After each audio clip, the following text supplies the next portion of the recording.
On voit ce monde des cryptos s'enraciner, en effet, s'approfondir, l'inclusion aussi au sein de la finance traditionnelle qui continue de monter en puissance. Et d'ailleurs, un géant du monde des paiements a fait une annonce importante, c'était juste avant le week-end, une annonce importante sur les cryptos. De quoi il s'agit? Oui, pour moi, c'est une des infos les plus importantes de l'année, on peut dire quasiment.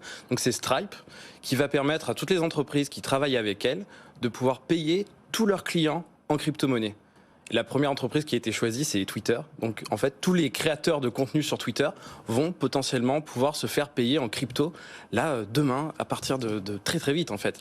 Et bon, Twitter, c'est pas anormal que ce soit la première entreprise qui a été choisie parce que Twitter autorise les paiements, enfin les pourboires en crypto-monnaie depuis quelques mois déjà, en Bitcoin, en Ethereum. On peut aussi mettre des NFT en photo de profil. Voilà, Twitter, ça a un peu d'entreprise de test, mais voilà, il va y en avoir beaucoup d'autres qui vont arriver.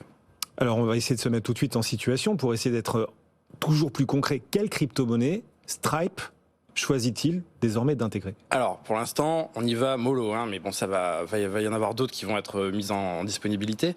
Mais la première, c'est un stablecoin, c'est l'USDC. C'est le plus gros stablecoin régulé qui existe dans le monde. Il pèse 50 milliards de dollars.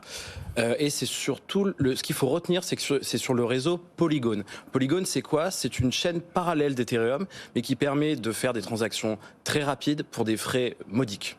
Ok, et c'est encore un stablecoin dollar. Exactement, exactement. En Europe, on est vraiment à la bourre là-dessus. Ouais, c'est clair, on pourra en reparler, mais c'est que le début, c'est-à-dire que c'est la toute première crypto que Stripe accepte, il y en aura d'autres. Exactement, en tout cas c'est ce qu'ils disent, mais voilà, on pourrait totalement avoir du Bitcoin d'ici peu de temps. Alors on est très content pour Stripe, mais ça va lui servir à quoi d'intégrer des cryptos? Alors c'est très simple, Stripe, ça permet de faire des paiements à travers le monde quand on est une entreprise, d'accepter des paiements en ligne. Ils gèrent aujourd'hui à peu près 70 monnaies dans vraiment des dizaines et des dizaines de pays dans le monde, mais pour certains pays, le réseau local, enfin le système local de la monnaie est un peu trop complexe. Donc en fait, pouvoir autoriser des paiements en crypto, ça va ouvrir une partie du monde au système financier international.